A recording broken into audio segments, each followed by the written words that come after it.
Welcome to Orioles on the Verge. This is Zach Spedden, joined as always by Bob Phelan and Nick Stevens. And we have a lot to get into on tonight's episode as we're going to talk about Fangraphs' new top 50 prospects list for the Baltimore Orioles farm system. We're going to go through some of the interesting notes and reports to come from that story, which, as always, written by Eric Longenhagen, who does very good work over at Fangraphs. We're also going to discuss the hot starts to the season for Vance Honeycutt and Austin O'Verne, a pair of outfielders at Aberdeen. But first, we're going to dive into Brandon Young, who is pounding on the door of the major leagues at this point. Now, if you look at his most recent start, which came against Gwinnett on Sunday, you might think that it was probably a down outing. 5 runs in as many innings pitched for the Tides, but Young overall still had a decent start in this game. 13 whiffs, and with his performance on Sunday, he has now fanned 17 batters while walking just 2 over his first 16 to third innings pitched this season to go along with 2.76 ERA, 2.58 FIP, and 3.03 xFIP over 16 and a third innings pitched. And it's easy to imagine, given the injury to Zach Eflin, as well as the fact that Young is on the 40-man roster, that had Friday's game between the Orioles and Blue Jays not been postponed and pushed to July, that we might have seen Young make his major league debut over the weekend. As it is, it lines up that could happen on Friday night when the Orioles host the Reds at Oriole Park at Camden Yards. So we'll talk about what Young is doing so far in AAA and what his assignment to the major leagues, if it does come, could mean for the Orioles, even if it does prove to be a short-term promotion. So, Nick, I will start with you here. What has stood out to you about Young so far in the early goings of this season? I really love what he's shown us so far. You mentioned the last outing, and I knew, posting something online, I knew eyes would instantly gravitate towards the 5 runs given up because nobody wants to look at the full context of the start. It was still very good. And actually, those first 2 or so innings of that last start, probably the best he's looked all season, to be honest, as far as the swing and miss stuff and everything. But you look at Brandon Young's made 3 starts already this year. He's up to 16 innings. A 2.76 ERA comes with a 2.23 FIP. 26% strikeout rate, just a 3% walk rate. He's only walked 2 guys, and he's throwing strikes at nearly a 70% clip. He had 5 or something shutout innings, no hit innings against Charlotte earlier. That was last week on the 5th. 8 strikeouts and a walk. He's been dominant. And you look at the breakdown of his stuff, I mean, it's 5 pitches, and 4 of his 5 offerings grade out at 100 to 107 stuff plus. And the weakest right now is the four-seam fastball, which is only grading out at a 94 stuff plus. But I think that's because the velo just hasn't been what we saw in spring training. It's averaging just below 94 miles per hour right now. And obviously in spring and early on, we were seeing him average 95. So I think losing those 2 ticks probably brings that down a little bit. But at the end of the day, this is a pretty complete pitch mix here. The changeup is the most fascinating pitch that I see. It's the second most used offering. He throws it in the zone at an absurd rate and gets a ton. He's getting a 35% whiff rate on just the changeup alone. And whenever he does throw it out of the zone, hitters are chasing it more than 43% of the time. This is really good stuff. And you mentioned the Fangraphs list we'll talk about later on. Fangraphs big believers in Brandon Young and what he could bring to a starting rotation at the major league level. Hopefully this can translate to success in the big leagues, but he has done everything he can, I think, up to this point and set himself up very well for when the Orioles do need him. He could potentially be a pretty viable option here for the Orioles. Yeah, and also it was also pretty chilly the last week or so in the area, so maybe that could have something to do with the velo dropping a bit. And even more context, how about you're a rain out away from making your major league debut on Sunday? Game rains out on Friday. Nope, you're starting game 1 of Saturday's doubleheader instead to line you up for next week to take Eflin's spot. You heard that here first. I'm calling our shot there. But yeah, I think he's been absolutely fantastic. Everything you could have hoped for him. And if you haven't seen him pitch, first of all, go on Bally Sports Live. Everything is free. All the minor league games are free on that app. Check out one of his starts because he could be Dean Kramer with a better fastball, a splitter that doesn't just hang in the middle of the zone, and yeah, throw more strikes. I think he could be like what Dean Kramer we wish he could have been. I think Dean Kramer, unfortunately, is pretty much just an innings eater now. I think Brandon Young can be more than that. I think he could eventually be a middle of the rotation guy. Zach Eflin, speaking of just taking his place, I mean, this guy is looking like Zach Eflin throwing the strikes this year and with better stuff, honestly. So, yeah, I think it's coming. I think Orioles fans are going to like him because he's calm. He's very professional looking on the mound. He's got cool hair, just like Dean Kramer. And yeah, he throws strikes. He lives around the zone. All of his pitches he can throw for strikes. Why did my volume drop? But yeah, I think he could be, and I've said this before, but I think he could be the rare case of a guy that comes up and actually finds some success pretty immediately just because of his demeanor and the mix of pitches that he's got and the way he can throw them off for strikes. So I'm excited to see it and hopefully gives them a reason not to send him back down. Well, and we hope that with Zach Eflin, this injury proves to be a relatively short-term thing because the last thing the Orioles need is another long-term injury in their rotation. But even if Young, let's say, only comes up for a couple of starts, and regardless of how he performs, he's going to go back to Norfolk because they want him to continue to work out of a rotation, and there just isn't a spot for him in Baltimore at that point. What can he do to show the Orioles when he's up that he can be a reliable option for them sometime later in the season? Just exactly what he's been doing down in AAA right now. I mean, just we know, what did he throw? 111 innings, I feel like. I can't remember how much he threw last year. It was well over 100 innings he threw last year. And this coming off his second Tommy John and really having very little mileage on his arm going back to his early college days at Louisiana Lafayette, because the 2020 season was his final year over there. And obviously that was cut short after just like 2 or 3 outings. So very little mileage on Young's arm. And he very quickly worked up to well over 100 innings last year. So we know he can go deep into games. And it's just, it's the success he's had in AAA going back to last year plus this year combined. The fact that he's not a nibbler, he doesn't rely on nibbling around the edges. He doesn't rely on getting guys to chase junk. It is just, here's my stuff. Here's my very good fastball. Here's my very good changeup. Here's, you talk about Dean Kramer, like, where's the curveball?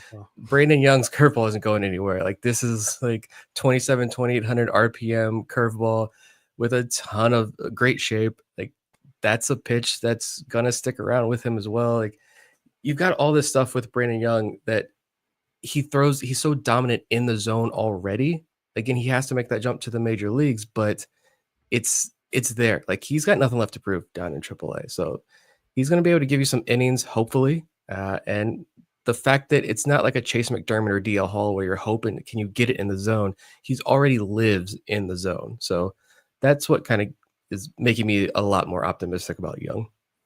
Yeah, it's just like Nick said, if he just continues to do what he's been doing in spring training into AAA start of their season, then I think they might try to find room for him. If not now, then later, because Dean Kramer has an option. Obviously, Cade Povich has options. I don't think this would happen just yet, but maybe later in the season, Sagano could go to the bullpen. Maybe his stuff could play up better there as everyone gets healthy, and eventually some of these guys that are in the rotation now are not going to be later. So yeah, I think if he just does what he's been doing, then they're going to have every reason to keep him in that rotation, especially the way things have gone so far. We'll shift gears now to talk about Vance Honeycutt. The Orioles' first-round pick in last year's draft is playing his first full season in professional baseball. He's starting out the 2025 campaign at Aberdeen, and the Bats seemed to come alive in their series last week against Jersey Shore as Honeycutt tapped into a little bit of power in a 7-for-18 performance that saw him belt the first professional home run of his career and total 3 extra base hits. And his numbers to this point in the season are pretty strong. You look at the WRC plus right now, sitting at 183 over his first 40 plate appearances. That's a pretty eye-popping number. Now, we know with Honeycutt, the discourse revolves around the swing and miss tendencies. Is he going to strike out too much to be successful as a professional baseball player. And so far, we're seeing a lot of strikeouts. He's struck out in 32.5% of his plate appearances while walking 22.5%. Typically, we look for the strikeout and walk numbers to sort of level off when you get to 60 plate appearances. And Honeycutt should hit that number this week as Aberdeen hosts Brooklyn. But it doesn't necessarily mean that the strikeout rate is going to remain high all year, that the walk rate is going to remain above 20%. But just wherever that number is when it's around 60%, we can expect it to end up somewhere generally in that range. So far with Honeycutt this season, we're kind of seeing the good and a little bit of the bad at the plate. And he's also playing a pretty good outfield defense to go along with that. So, Bob, I'll start with you. We've talked a lot about Honeycutt on the show, but very little of it has been based in actual performance because he really did not have a lot of time out of the draft last year. So these first couple weeks of this season are the first meaningful sample size, however limited, we've had of Honeycutt on the field. What have your impressions been of him so far? All the disclaimers that you've given. I mean, yeah, the strikeout rate between 60, 70 plate appearances, the walk rate between 120 and 130 plate appearances, that's when those things start to stabilize. But I think already, I feel like, and I'm not a scout, but the swing looks a little more in control to me than it did last year when we saw him briefly.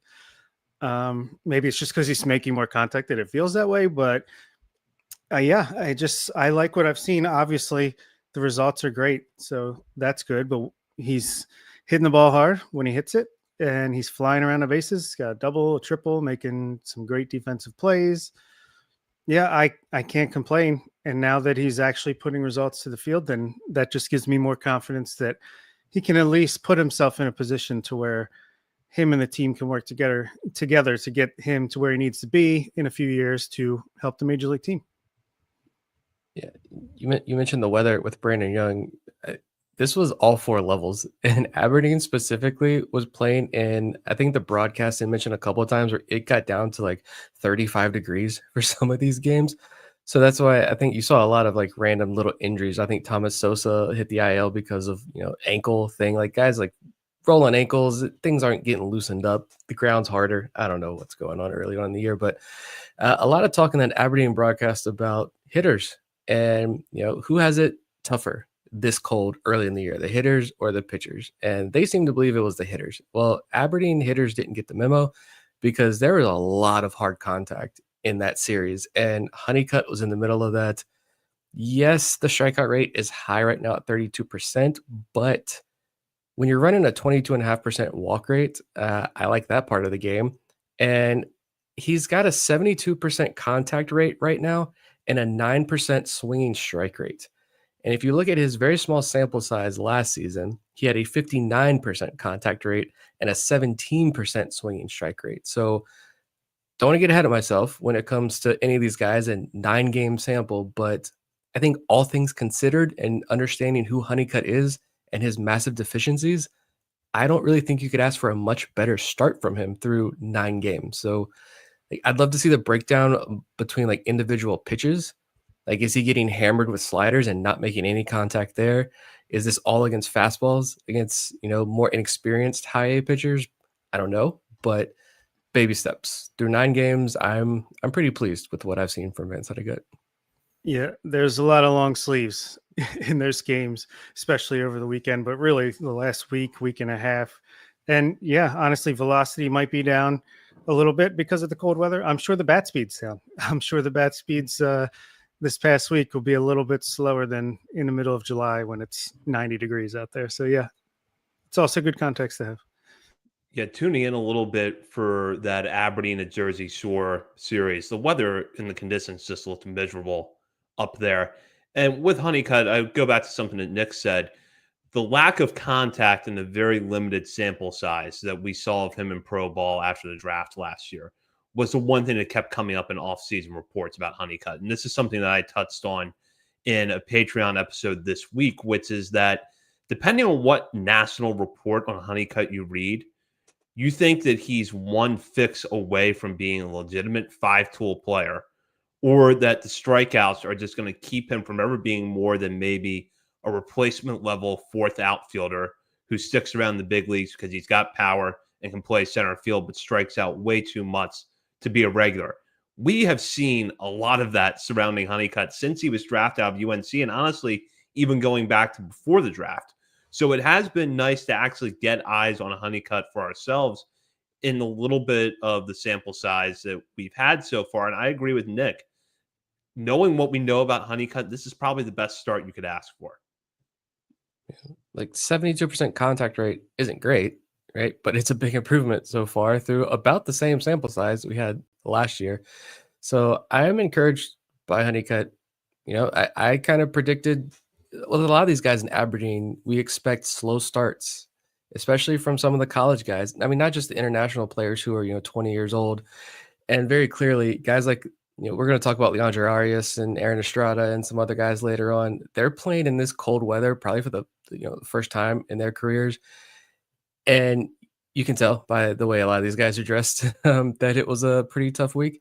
But it's just even the college guys like Overn and Honeycutt and these guys, Griff O'Farrell, like they're getting used to the pro regiment and the pro lifestyle here. And so you see a lot of struggles.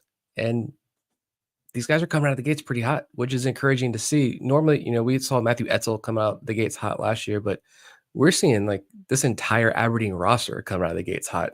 And with Vance Honeycutt up there in the middle of this order, kind of leading the way. So pretty good to see. And that's the best part of it. It's no more, hypotheticals or what ifs. There's still a lot of what ifs, obviously, but to finally have eyes on Honeycutt and to watch the swing and to watch him against pretty good competition and to see his early results, super promising.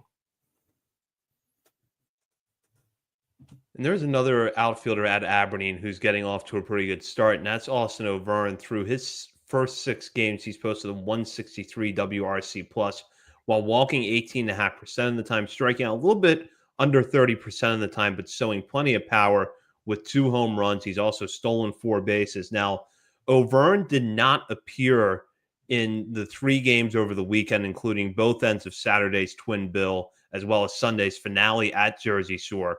We don't know why yet. There has not been an official report about whether or not he's hurt. It's worth noting that the last time he did appear in a game, which was on Thursday, he played all 9 innings of that contest. But he's off to an excellent start this year. And to top all of that off, it was also a pretty good week for him off the field because this Fangraphs top 50 list, which we're going to dive into more in a moment, had O'Vern ranked 4th in the Orioles farm system behind only the number 1 prospect, Samuel Basayo, followed by Kobe Mayo, and then Chase McDermott. To put that into perspective, O'Vern ranked 3 spots ahead of Enrique Bradfield Jr., who's currently on the IL at Chesapeake, but had gotten off to a very nice start before hitting the IL last week, and 5 spots ahead of Honeycutt. Now, Nick, I'm going to start with you because you wrote a piece about O'Vern over the offseason over our Substack, talking about how he could be one of the breakouts of this season. And so far from what we were seeing, he's well on his way to a breakout. Yeah, and it's not just I was shocked to see him at 4 on that Fangraphs list, first of all. Like that, I thought that was uber aggressive. I thought we might have been a little bit aggressive, and I don't know where he's on our list, 20 something, I believe. But I thought we were being a touch aggressive. Apparently, we are the low people on Austin O'Vern. But yeah, it's a lot of changes from reports at the Cape Cod League where he had this rebound from his down sophomore year at USC. There are a lot of reports, people who had eyes on him there who said he overhauled a lot of things in the box, the swing, the setup, all of this, and it translated into immediate success in the Cape Cod League. Matt Blood said right after the draft that they had been on O'Vern from very early on in the draft process. And so I think they were pretty quick to pull the trigger there on him in the draft when they saw that success in the Cape Cod League, and it's translating well. And one thing that I believed, and I think I wrote about this in the article, is that I felt like the power is going to be there. He has the elite speed. He has the top-notch defense. But I really think he's a prime candidate to showcase more power as a pro, and he's doing that immediately from the jump this year. And it's not just the power. Like, it's a quick, violent swing that he can get balls out of the ballpark in a hurry. but he also had a couple of plays. There's a play, Chandler Simpson, the Tampa Bay Rays speedy prospect, Enrique Bradfield Jr. wannabe over there. Hope you didn't hear that one. But there is a play like the second day of the season, Chandler Simpson hit like a routine ground ball to second base and he beat it out for a base hit. And every MILB account was like, look at this speed. It's amazing. Austin O'Verne did the same thing like the next night. And that wasn't on any highlight reel. And not only the power in that, but there was even another play. I think he noticed third base playing deep, whatever. He laid down a bunt, used the speed. So, all the debate about bunting. Austin O'Verne recognized the hole in the defense there, decided to lay down the bunt, flew down the first base, gets on back. He's doing it all. I put a feeler out to try to get a report on the injury. No luck there. So don't know. Hopefully on Tuesday's lineup, he is in it. We'll see. But hopefully there's nothing serious. Maybe just too cold. USC California boy needed a day off. I don't know. But yeah, electric start for Austin O'Verne. The fact that he wasn't put on the IL at all gives me some hope that it was just something minor. And hey, it's cold out, can't get loosened up. Don't rush it. That's fine. Because like we've talked about here, off to an incredible start. Yeah, it really is starting to feel like he is going to be a steal of that draft, just because he's got the tools of a Honeycutt / EBJ with power. Seemingly so far, obviously a long way to go, but he's clearly a great athlete, has taken up well to the Orioles player development and coaching, and has put it to good use so far. If he can keep it up, just what's one more center field type defender with speed, power, and hit tool? Can't have enough of those guys. Yeah, I'm excited to see how he can continue to translate this success in 2025. And we'll go now to that Fangraphs list, which we get, a lot of lists obviously come out ranking the Orioles farm system. We do one ourselves every year. But of the non-Orioles on the Verge lists that are out there, one of our favorite ones to really dissect is the Fangraphs list, because there's a lot of data in there that is not necessarily publicly available. It's interesting the way that Eric Longenhagen and team put together the rankings. Eric had the byline on his own this year for this piece, and it includes some injury notes on some things that we were unaware of. So, for instance, that Ellis Cuevas is sidelined right now with a hamstring issue.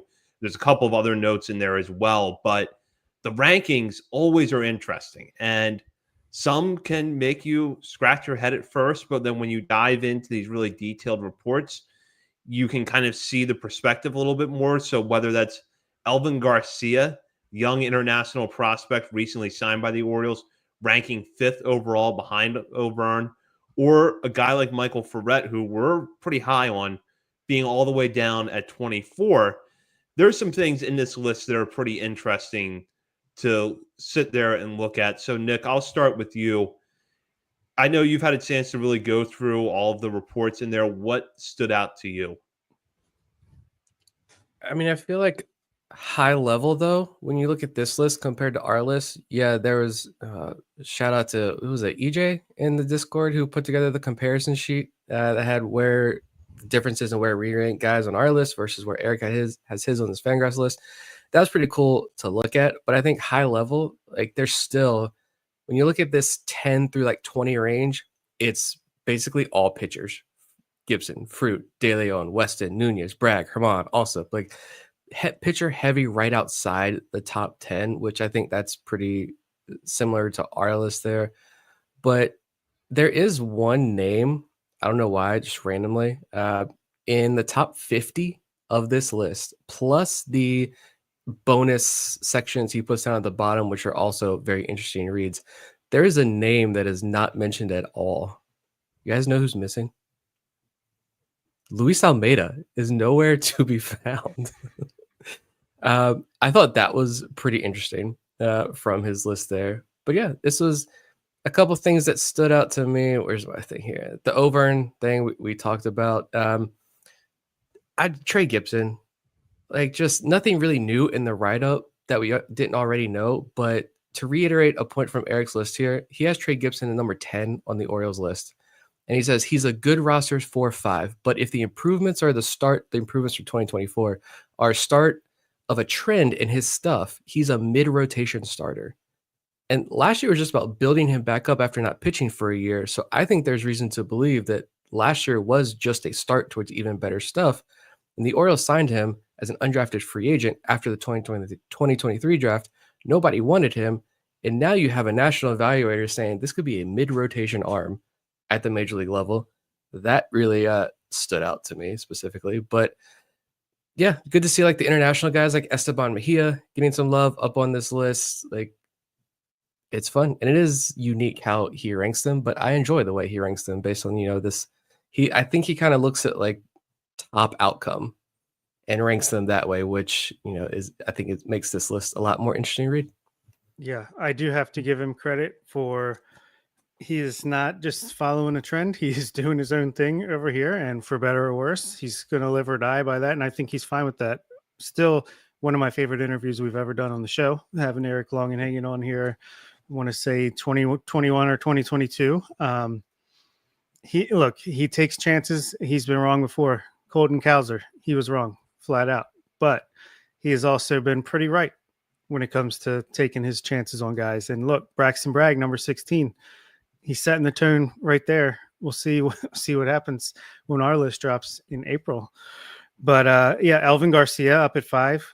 Insanity kind of took Leandro Arias' spot, who he had ranked up pretty high pretty early, but now he's dropped him down, I guess, because he doesn't think he has the power that he thought he might develop. But O'Vern at 4. Chase McDermott, he's got a 50 grade on. So that to me says he thinks he can be a mid-rotation starter as well. And yeah, I honestly, crazy day at work, haven't had a chance to completely dive into this. But even Fernando Peguero at number 50 is intriguing, who, last year he was kind of a bounce around guy. They kind of pointed towards organizational depth, but if he's going to be on a top 50 list by someone as smart as Longenhagen, maybe there's something there. And also, not every team got even a top 50 rankings. I think out of the 14 he's done so far, only the Orioles with the top 50. Arizona has a top 53 and Tampa Bay has a top 56. Everybody else has less than 50, some in the 30s. So that just speaks to the depth that we've been preaching for the past however many years, but especially over the last year or so. And the fact that, that there's different guys up high. It seems like no matter which list, it seems like there's always one or two players that are higher than you might expect. And I think that just screams to the depth once you get past the Basayos and Mayos of the world that this system holds. Yeah, and for anyone who has not read the list yet, I would encourage you to consider reading it in multiple sittings, because I actually think it's good to really go over each report thoroughly, and that's sometimes what I will often do in this. And the other thing is, do not stop at the 50th ranked prospect, because the notes underneath the rankings are really where I know for myself, I start to mine information for, okay, who's the guy that maybe we're sleeping on, or who's the recent international signing that I didn't really know a whole lot about. So there's a lot of good write-ups on relief prospects in this section, as well as some international guys. And you're going to hear a little bit more about that. This is a tease in our next episode with a player that I'm going to highlight, but really make sure that you check that out. And one thing I wanted to point out here, because this is something we've talked about a lot, and I know that our listeners have a big interest in it, is Levi Wells. Eric notes in the write-up that Wells now has a really nasty mid-80s sweeper rather than the below-average bullet-style slider that he was throwing last year. And reading from the report, he says, it's plausible Wells could still be developed as a starter to see where this goes across a bigger workload. The angle of his sweeper looks like it will play as a back foot weapon against lefties, but it would be awfully tempting to put Wells in the express lane to Baltimore if he's going to be parked in a 96 to 100 mile per hour range as a reliever like he has been this spring. And Wells has looked very good down in Chesapeake to begin this season. So I know we're going to talk about this a lot over the course of this year, but where do you guys kind of stand on Wells right now? I think the Orioles bullpen is pretty solid, and I think there are still some options at AAA right now, even like a Chase McDermott, who I was just talking about, Brandon Young, if you need be, et cetera, Cade Stroud, not Luis Gonzalez anymore, rest in peace, but not literally. If you haven't heard, he was DFA'd. But yeah, Levi Wells, I think let's build him up as a starter. I think you can pull the trigger on sending him into relief at any point in time, whether it's later this year, next year, the year after, what have you. If you think you can build him up to a mid to back end rotation starter, unless he's going to be like a high leverage 8th or 9th inning closer, setup man, fireman type, which maybe he could be, then I think the starter path is always going to be the one you should lean on at least first before he proves that he cannot reach those heights. Yeah, he's a 4th round pick. They gave $500,000 to, and they have him up in AA despite just 60 innings of intermittent work last year with the shoulder injury. And we've highlighted a couple of times recently about the walk rate difference pre-injury, post-injury was much improved. And then he goes out here in like 40-degree weather and rain, 3 1/3, no walks, 5 strikeouts in his first outing at the AA level. I believe, no, I'm thinking of Aberdeen. Maybe the weather wasn't that bad. Regardless, it was still no walks through 3 1/3 in his first AA outing. So yeah, I agree. You can always, that velo's not going anywhere right now. And so if he's going to be a fastball sweeper, late inning guy down the road, fantastic. If that's his path to the major leagues, but I don't see the Orioles making that transition. I think there are some other guys that are sitting in Chesapeake actually right now, and maybe 1 or 2 guys in Norfolk who, if you want to get crazy with like a late inning relief arm that could pop, I think there are some other options that the Orioles could go to. But Wells, I don't see any reason why right now or this year why you take him off his starter development track. And we will go now into our final segment of the episode. Last call brought to you by Checker Spot Brewing. Located at 1421 Ridgely Street, Checker Spot is not too far from Memorial Park at Camden Yards, making it the perfect spot for a pre or post game beverage. And while you're at Camden Yards this year, be sure to check out the beer stand behind home plate to get one of Checker Spot's signature beers. The Bird is a Word. And with the Orioles in the middle of a long homestand right now, this week it's a perfect time to swing by Checker Spot and grab one of their beers during the game at Oriole Park at Camden Yards. And we'll now dive into the topic of this last call. And it's honestly not something I really want to talk about. I would much rather pull a book off my shelf right here next to me and read an excerpt from it. I will give you the final chapter of Edith Wharton's The Age of Innocence as opposed to talking about this. But we are an Orioles podcast, so we have to talk about it. The Orioles are 6-9, coming off a weekend split of a rain-shortened 2-game series against the Toronto Blue Jays. They are currently 2.5 games back of first place New York in the American League East. They are in last place. Charlie Morton and Dean Kramer in particular have not looked good out of the rotation, and it has been feast or famine to this point with the lineup. Is it time to panic? Bob, what are your thoughts? I'm not the panicking type, to be honest with you. I mean, look, I'm not saying you need to feel great about where the Orioles are right now and how they started the season, because I know I sure as hell don't. But let's keep things in perspective here. This is a team we knew coming into the year that was just going to get, knock on wood, better as the year goes on, as guys get healthy, as prospects like Kirby Mayo, potentially Samuel Basayo, before mentioned Brandon Young, Chase McDermott, guys get healthy, Kyle Bradish, Andrew Kittredge, Grayson Rodriguez, the list goes on. And we're 6-9. First place is the Yankees at 9-7.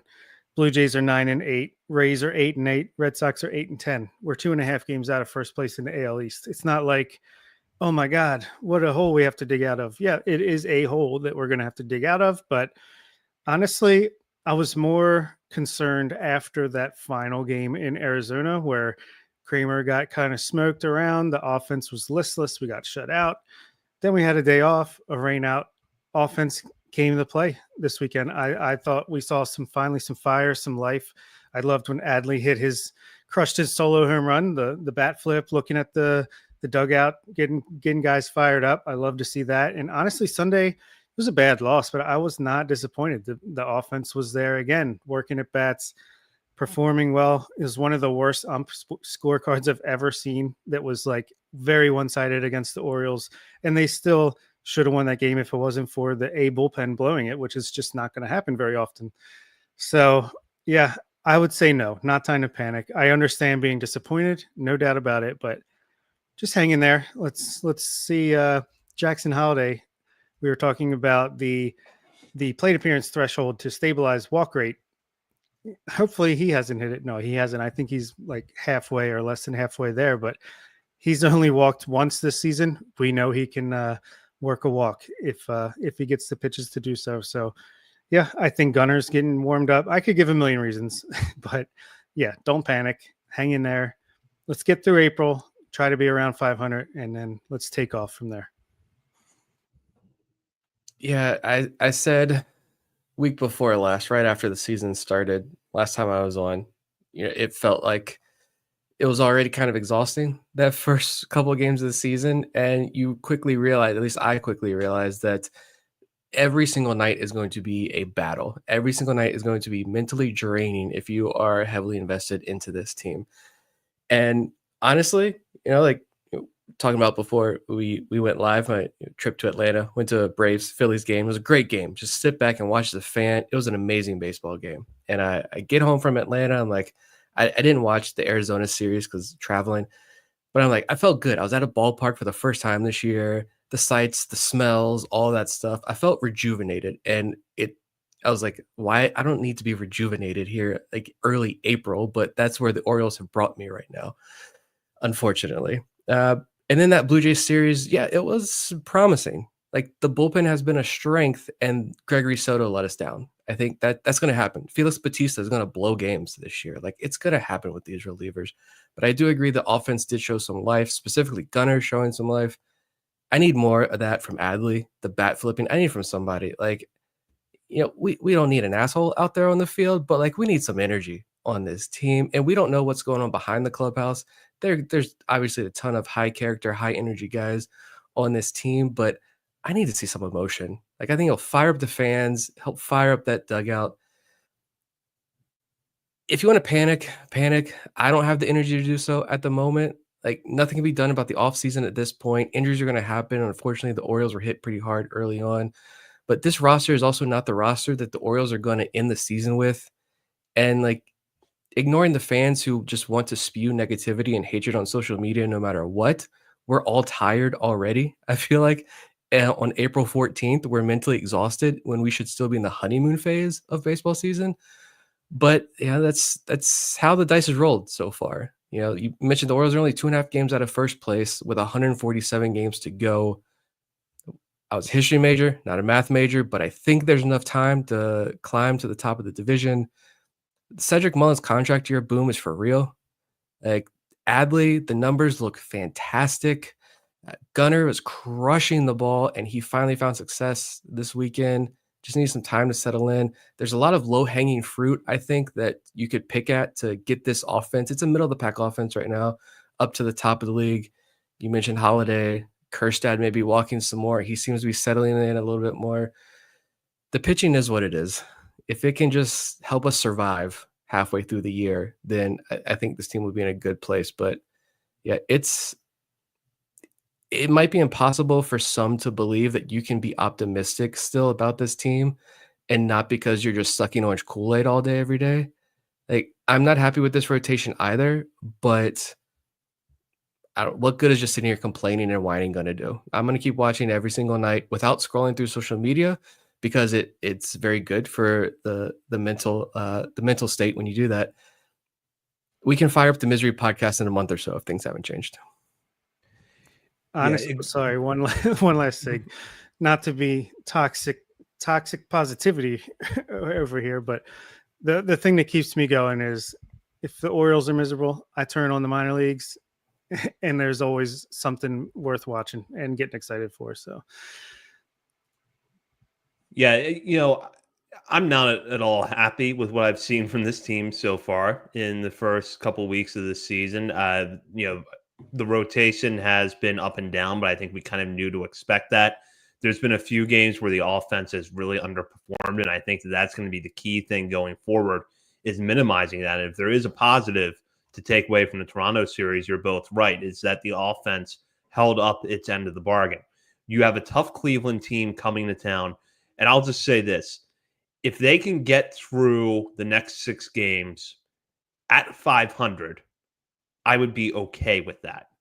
And I would feel like they're at least starting to make some progress. But hopefully they turn things up here a little bit before too long. If there is a saving grace, though, I will say this. The AL East is looking pretty flawed out of the gate right now. I really don't think that there's a dominant team in this division. Maybe the Yankees or the Red Sox pick it up. Maybe Toronto is better than we think, or Tampa Bay catches fire, but everyone is showing their flaws right now. So if there's a positive to take away from that, is that this division is pretty fallible, and we're seeing that a lot early on.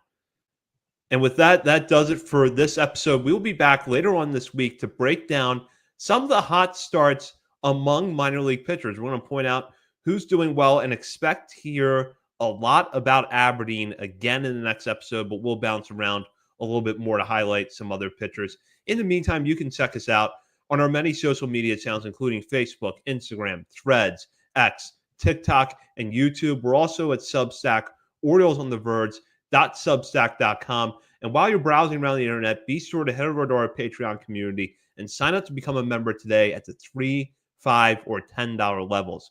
That will give you access to a bonus weekly show from Bob, Nick, or myself, as well as monthly updates to our top 50 prospects countdown list and much more. And I will say this, we're not expected to have any graduations at the end of April. Yet I expect that there's going to be some pretty significant changes to the top 50 based on the way players have performed so far. So you should get in on the ground level now and sign up to become a Patreon member today and have access to bonus top 50 updates throughout the season.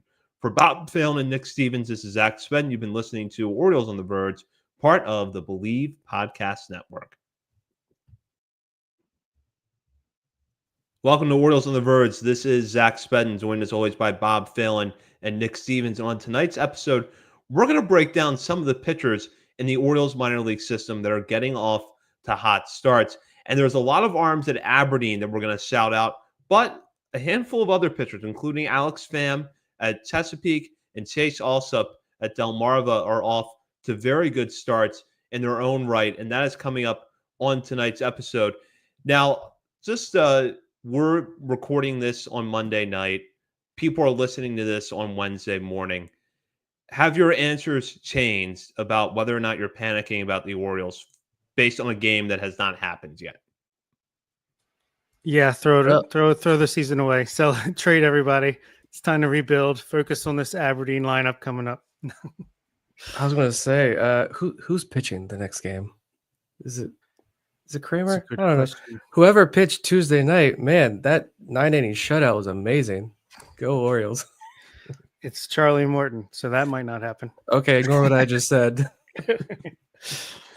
5 innings, 3 runs, 8 strikeouts, 2 walks, 3 home runs allowed. There, you heard it here first.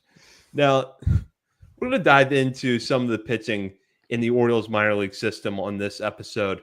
And there's a lot of angles we could take, but I want to focus first on 2 guys that are making really early cases to being promoted to the next level. And maybe it feels premature to talk about promotions when some of the logjams holding these pitchers back have not quite cleared yet. And not to mention there are only 2 starts into their seasons, but Alex Pham and Chase Alsop have looked really dominant so far. Pham showed that last week in a start in which he struck out 9 batters in 5 1/3 innings pitched against Erie, while also fanned 10 in an outing against Fayetteville. Overall, what is worth pointing out here is that for Pham, a lot of experience at AA level now, 189 innings pitched. Alsop, meanwhile, is a guy that we thought could start this year at Aberdeen based on the fact that he was drafted out of Auburn in last year's draft, which could put him on the path of pitchers like Jackson Baumeister and Levi Wells in beginning their professional careers at High A. Nevertheless, he began this season at Delmarva, where he has looked like a man amongst boys, striking out 14 batters while walking just 2 in 9 1/3 innings pitched. Nick, I will start with you here. With Pham and Alsop, what are you seeing for them so far this year, and why they've been so successful? Pham needs to get to Norfolk. He's done in Double A, to be completely honest. He had like one bad inning. He got the opening day nod there for Chesapeake, and that first inning was pretty terrible. But then he finished the outing across his final 3 innings, 2 hits, 1 run, 1 walk, 3 strikeouts. And then he followed it up with 9 strikeouts and 5 1/3 with 16 whiffs against Erie the other day. So yeah, Pham is just, we know what it is. Like, there's no elite tool, but it's a deep pitch mix. It's pretty decent velo. It's commanding his pitches. It's kind of a sum of all parts here with Pham. And I want to see him up in AAA. He needs to be in. There are 2 pitchers on that Chesapeake staff that have no business being in Chesapeake right now, and Pham is one of them. I want to see him in Norfolk. Am I saying he's going to be some force for the Orioles down the road this year?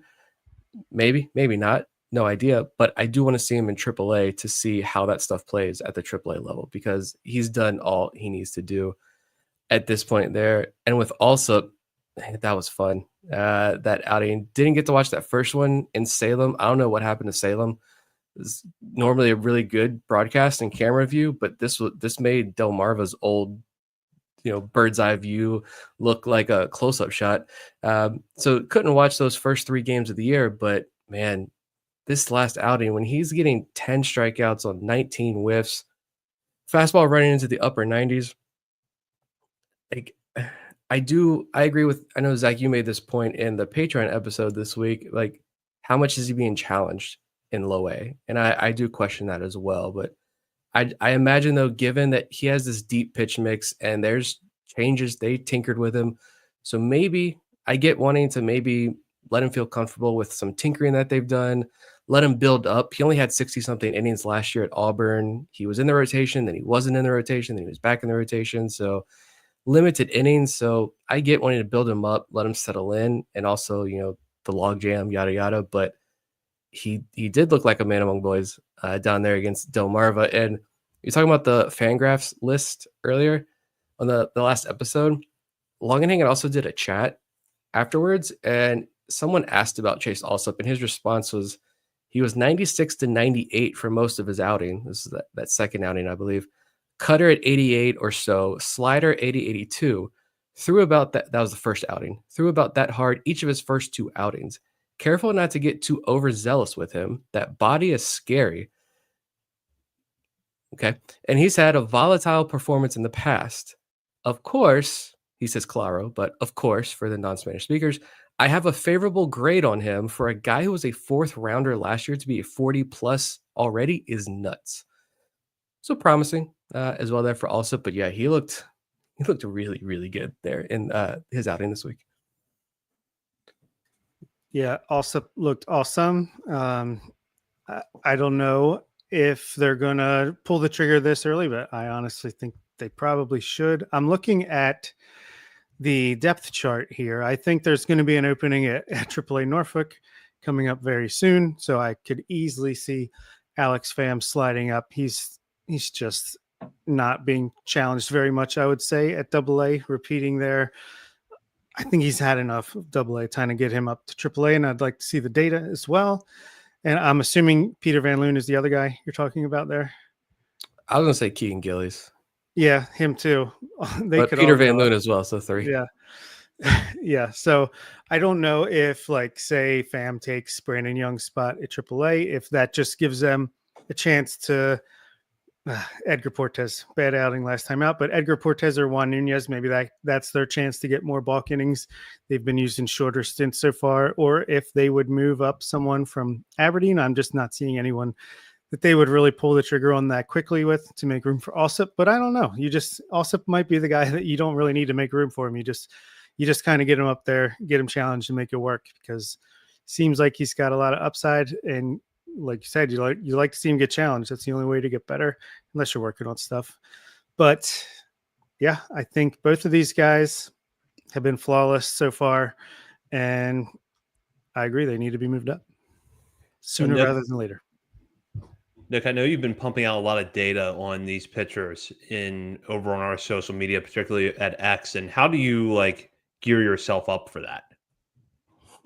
Good question. So because now that all these games are going on and we have tons of data to access now, throw a curveball here and tell you that because baseball is back in full swing, means I'm back on the grind, making sure that we can provide coverage of prospects from AAA, Norfolk, all the way down to Dominican Summer League, and to make sure I have all this energy and focus to pay attention to all these numbers and put on this production. We are continuing our Magic Mind routine, and we want to share this experience with our listeners. Magic Mind is a mental performance shot that you can take with your morning coffee. It's not a coffee replacement. It's not the quick boost and crash like an energy drink, but a support for your body's natural energy engine. Created with a scientific advisory board of doctors and medical researchers, Magic Mind uses the highest possible grade matcha and organically grown mushrooms that provide safe and effective stress reduction and a sense of calmness. Also, 5 cents of every bottle sold are used to support mental health charities that help U.S. homeless communities. And they are so confident in Magic Mind that they refund 100%, no questions asked, for up to 100 days after buying if you are not satisfied. You have a limited time offer now you can use that gets you up to 48% off your first subscription or 20% off a one-time purchase with code OTVLT20 at checkout. You can claim it at www.magicmind.com/OTVLT20. Glad you're back on that read this week. Now, as I said at the top of the show, we're going to shout out Aberdeen quite a bit in this episode. And part of that is because of how their pitching staff, which we knew coming into this season was strong on paper, looked last week against Jersey Shore.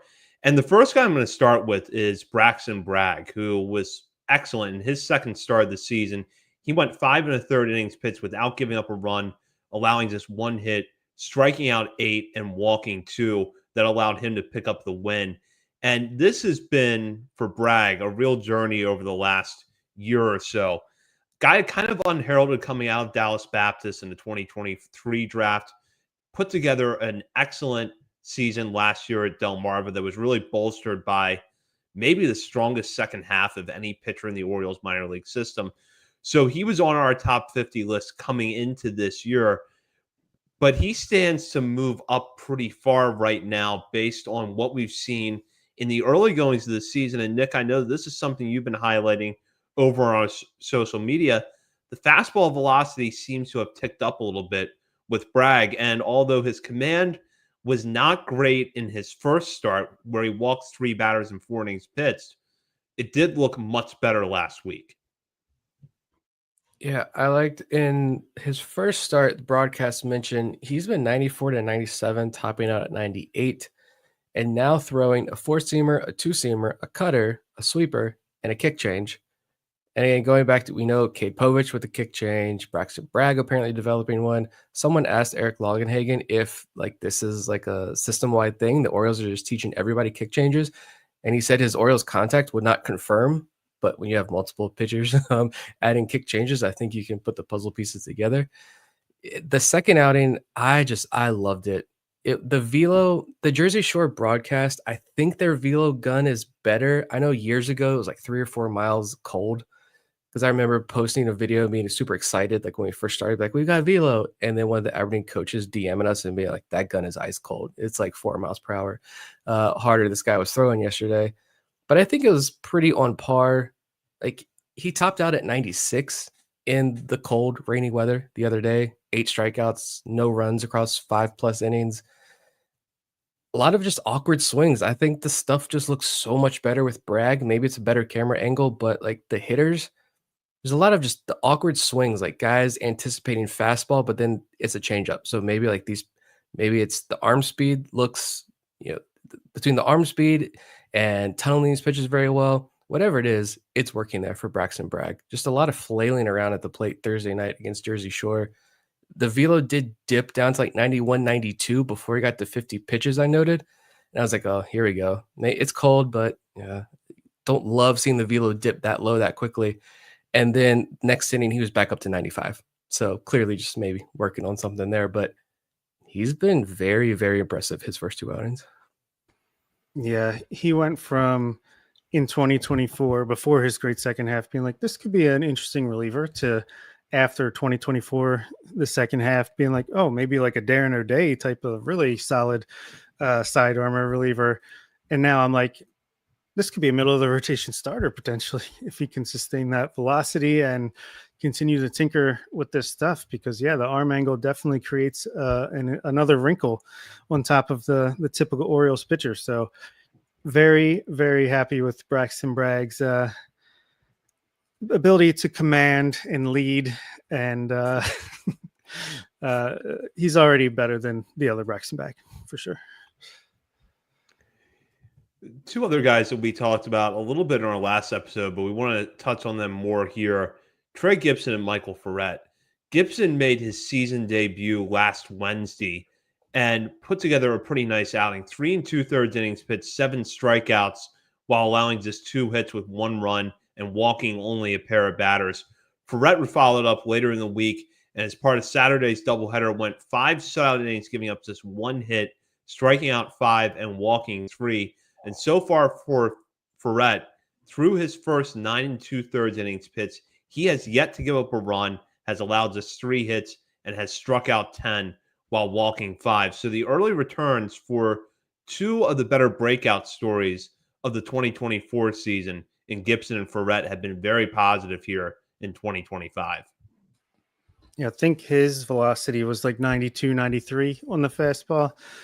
Ferret, I'm speaking of, but clearly the pitch mix is working for him, and we know he can probably hit faster than that when it warms up a little bit. But you gotta love what you're seeing. Returning to high A, maybe he could be the guy that gets up to AA if there's a spot opened if they want to do that. But yeah, he looks looks older than his years as far as just mound presence. Just looks like he's in complete control up there. And Trey Gibson, we talked about it. For liberty and justice for all, 7 strikeouts in 3 2/3. Yeah, he looks like he just picked up right where he left off. Love to see that. And this whole rotation, and we'll get to the other guys soon, but it's fantastic. Yeah, Ferret, I mean, the big thing so far is like he's not throwing a ton of strikes. I think the last outing he was only at 55% strikes, but the walks aren't great as well. But I mean, clearly when he's throwing strikes, guys aren't hitting him so far at this high level, which is why I thought for sure he was going to be in AA, considering we know how much the organization internally loves him. And to see him back at high A was a little disappointing to start the year, but I think he gets up. He's one of the first arms called up to AA, considering what he's done up to this point. And Gibson, I noticed, talking about all the velo and Aberdeen, Gibson's outing, pull up my thing here. So Gibson went 3 2/3, 2 hits, 1 run, 2 walks, 7 strikeouts. And he had 13 whiffs. And I noted, I don't know if this is just his personality or he was just taking it easy, because he seemed really cruise through his outing. And he was mostly like 92, 93. And we know that he's like mid to upper 90s and gained a lot of velo as over the course of last year. So I'm expecting 95, 96s. He's sitting 92, 93, but he had this like sly grin on his face all night. Just like, I'm throwing 90. I'm at like 80% right now, and you guys can't hit me type of grin on his face. And then they took him out, and I know he was like laughing when they took him out of the game, like with his catcher. I think it was Ethan Anderson behind the plate, but whoever the catcher was, just like laughing, not like, why are you taking me out? But like, that was so easy kind of laugh. I guess that's just the cold weather. I think these Aberdeen arms, they're kind of taking it easy, especially first start, second start. So I'm interested to see when the weather warms up what these guys' velo looks like. But we know Gibson can hit up into the upper 90s. So it's, again, like I mentioned on the last episode, talking about the Fangraphs list, for national evaluators to look at that data kind of blindly and just say this is a major league mid-rotation starter for an undrafted guy. He's got a long way to go to reach that, obviously, but pretty good find. So, Bob, I want to go back to you here because you kind of alluded to somebody else at Aberdeen that you wanted to shout out. I think I know who it is, but can you tell our listeners? I want to say Blake Money is off to a pretty good start as well. He's both outings, I think, were pretty much identical. 4 innings each, couple hits, 1 walk, 4 strikeouts. And him, like Bragg, is a guy that was at Delmarva all last season and probably had reason to be at Aberdeen at some point in the second half of last year, but there wasn't room. So it's just nice to see that having that early success and continuing to develop. Also, Nestor Erman, he didn't have the greatest, a rare bad command game for him in his second start of the year, but he still got 11 strikeouts over 6 2/3. So clearly this stuff is still playing, but I just love Aberdeen as a whole. If there was one team you had to ride all year long, well, let's say a couple months, because not all these guys are going to be there all year long. That would be the team. They are fun to watch right now.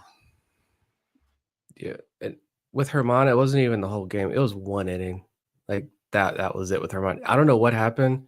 He completely lost control in his final inning of that last outing. Pulled a Killer Morphe. We could talk about Killer Morphe, but like there's Herman, considering everything he's done up to this point, one bad inning, I don't care about. I just want to quickly to bring him back since we're talking about Aberdeen pitchers. I think he was my deep sleeper pick a couple weeks ago when the rosters came out.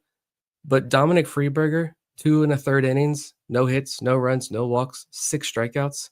Pretty good for a third baseman pitching down there in Aberdeen. Like, it's very nice. Good start for him. And any other pitcher system wide that you guys want to touch on before we move on to talk about Killer Morphe? Because you look up and down the system right now, you've got some pitchers that are off to good starts. Pat Riley had a nice outing for Chesapeake on Sunday. Kyle Bronovitz has looked great at Norfolk so far this year. So there's a lot of places we can go, but who has stood out to you guys so far that maybe we haven't mentioned yet? Without giving the final segment away, of course. I have a very random shout out, and I think Cade Stroud is off to a better start than his straight ERA would indicate. He's got a 5.14 ERA over 7 innings pitched so far. But for me, what I see is 7 innings pitched, 14 strikeouts, 3 walks. If he keeps that rate up, he's in Baltimore by July or August. I mean, he's got the stuff, clearly, striking out 2 batters an inning and only walked 3 batters in 7 innings. Like that's pretty spectacular for Cade Stroud. So keep it up, Cade. Love watching Cade Stroud so far this year. Making sure I don't. Who else can we shout out here? Quickly, I guess. Where did my notes go? All right. Go to Chesapeake and Keegan Gillis. I just mentioned earlier, 3 innings, 1 hit, no runs, no walks, 4 strikeouts. He's 3 for 3 in save opportunities. He slams the door shut each outing, and I love the passion. He stomps his way off the mound, pounding his arms and chest after each save. I love what he's doing with Chesapeake right now. Get him up to Norfolk, and let's see what this monster of a human being can do on the mound in AAA. And Yeber Cartaya, if we're going to talk about transition to Delmarva and Keeler Morphe, Yeber Cartaya, another guy who we have highlighted a lot over the offseason. That first outing was very Keeler Morphe-like. Both these guys just refused to throw a strike in their first starts. I watched his second start, and Cartaya, actually the first 2 innings or so, he was really good, and I really enjoyed it. I think he looked stronger. The delivery, I think, looks more mature. He just lost control in the 3rd inning of that outing or so, but I think his second outing looked much better than what the final stat line showed. I think he still racked up 6 or 7 strikeouts in a couple of innings. Cartaya, I'm not too concerned about either right now, despite how bad that first start was. But yeah, we can go for an hour and a half talking about the pitching so far.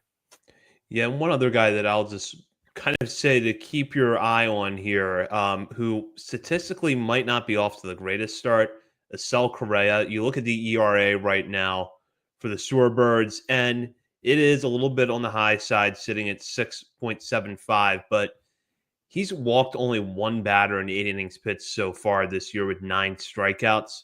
So hopefully he starts to have a little bit more luck as we get into the season. Now, we'll talk about Killer Morphe. 2 starts into this season, he has yet to make it out of the first inning. Combined between those 2 outings, he has thrown 1 inning this season, has walked 10 batters, and struck out 2. I had a pretty deep dive into Morphe's most recent outing against Fayetteville last week as part of our weekly recap over at Patreon. So there's a lot that a lot of thoughts I have on this, but I'm curious, what are you guys seeing right now? And are you concerned about the way he's pitching, possibly dragging on this season? Maybe a sign of some issues to come, or is this a blip on the radar? Hopefully a blip. I mean, just like Kate Stroud, he's striking out 2 batters per inning. Unfortunately, he's walking 10 per inning. But yeah, I think it's just, I mean, again, bad weather, cold weather.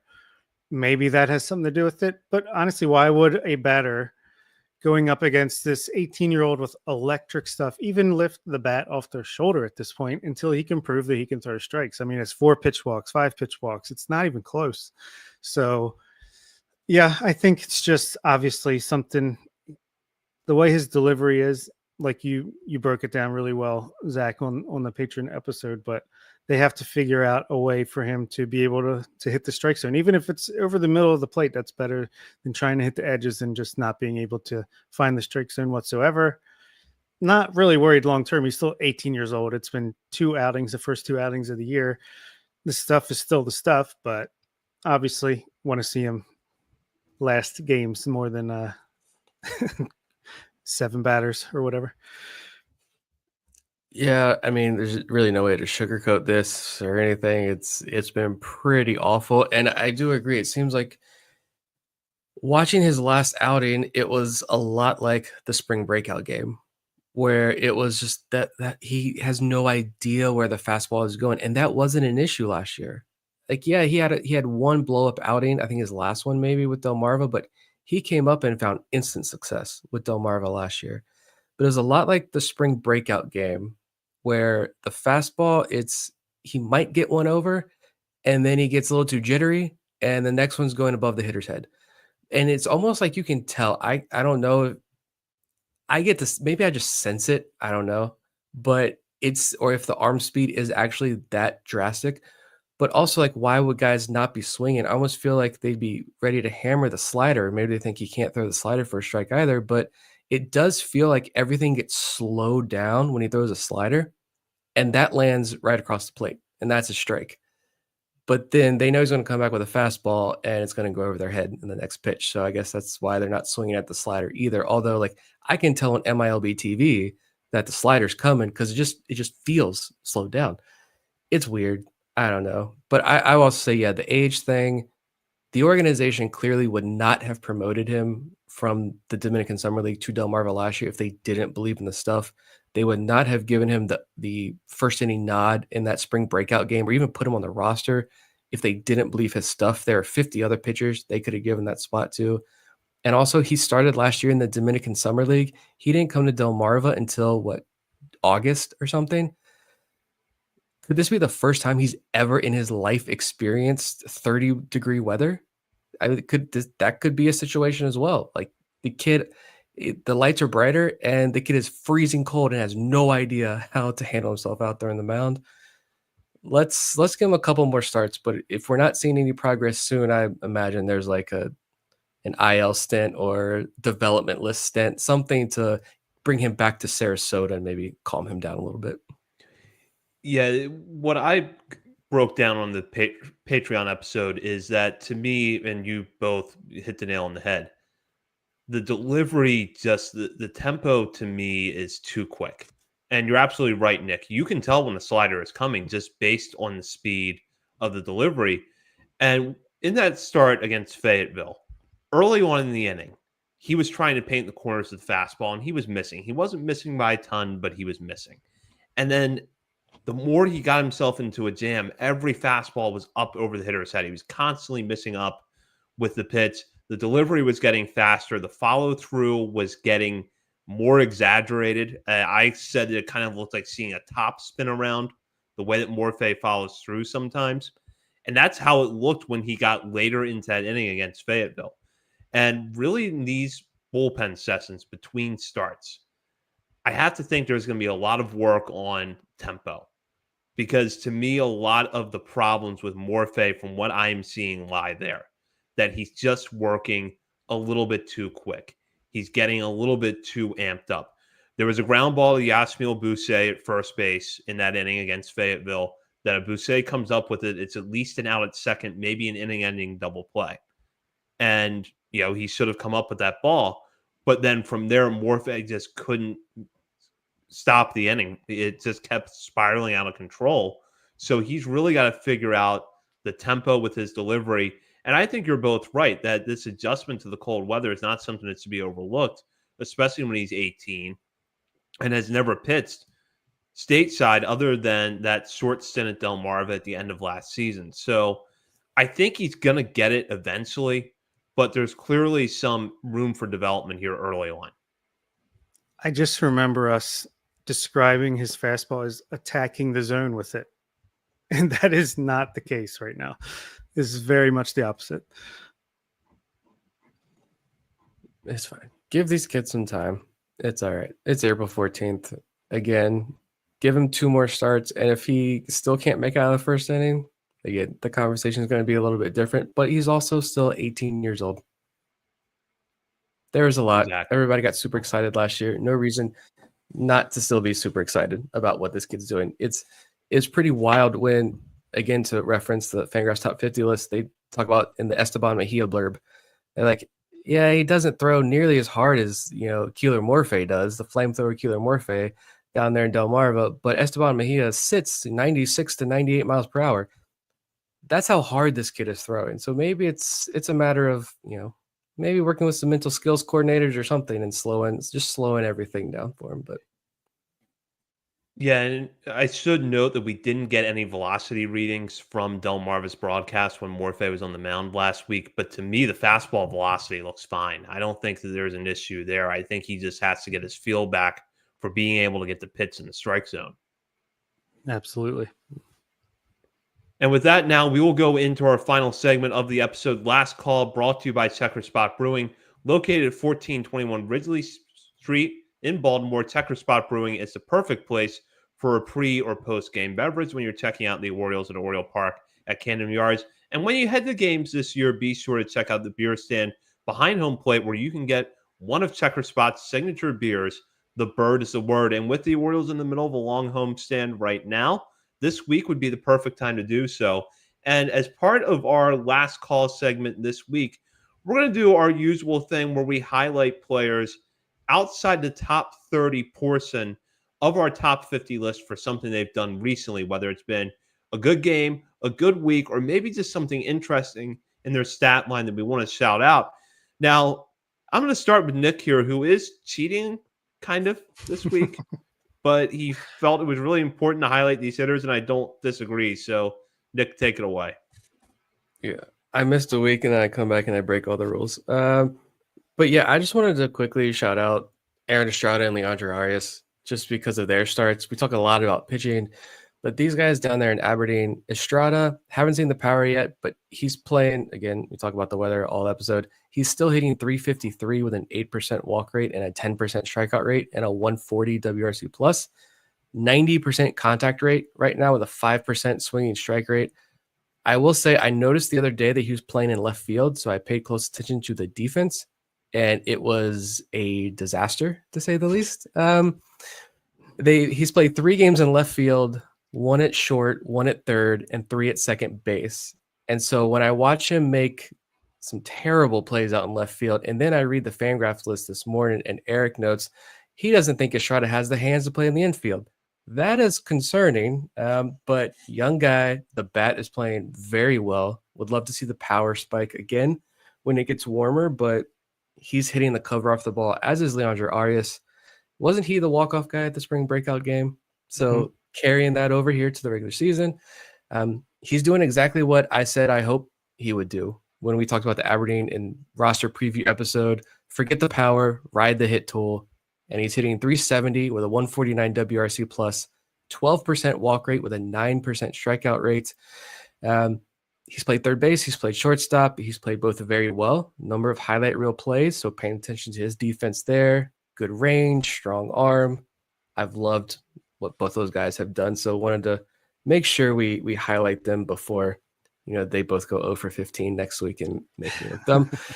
That's normally how it goes with this segment. But my pitchers, you mentioned Kyle Brnovich early on, and I just highlighted again through 2 starts or 3 outings. Can't remember how many it is, but he's striking out 32% of guys and just 7+ feet of extension. Fastball is a 104 stuff plus right now. His entire repertoire is a 101 stuff plus. I don't know who this Kyle Brnovich is, but I like him a lot. But the guy I really wanted to highlight was Evan Yates. There's a long list of Orioles pitching prospects getting national love, more that we've been highlighting that haven't quite caught the attention of national outlets yet. But I think we might be adding another arm to the list of intriguing lower level pitching prospects to keep an eye on, maybe. Yates, again, the Orioles drafted 2 pitchers out of Cal State Fullerton last year, Christian Rodriguez in the 10th round, Evan Yates in the 20th round. He made his pro debut last year in high A, but he's in Delmarva to start this year to stretch him out as a starter. And his first start was 4 innings, no runs, 4 hits, no walks, and 8 strikeouts. I don't have any data on the outing, strictly watching it for myself. And the box score line, fantastic outing from Evan Yates. Yeah, no velo readings from Delmarva broadcast again. You can slip those in every once in a while, Delmarva, if you're listening. That would be greatly appreciated. But he looked pretty solid in his debut. Yeah, completely agree with the Evan Yates call out. And my pitcher is along the same lines, 14th round pick from last year, Cohen Aiken, who got his professional debut in his first start for the Orioles this past week, went 4 innings, gave up 1 hit, 2 walks with 6 strikeouts. And yeah, it looked, again, stuff looked good. We don't have the data, we don't have the velocity, but it's a nice little debut by Cohen Aiken. Excited to see how his career continues to grow. And I cheated a little bit with 2 hitters from Delmarva in my hitters and didn't cheat quite as hard as Nick did, but I had to do something here. Braylon Tavera, shout out to him, who he had 1 home run all of last year with Delmarva. He's already got 1 this year, hit 1 this week. This week he was batted .231 with a 906 OPS and a 156 WRC plus.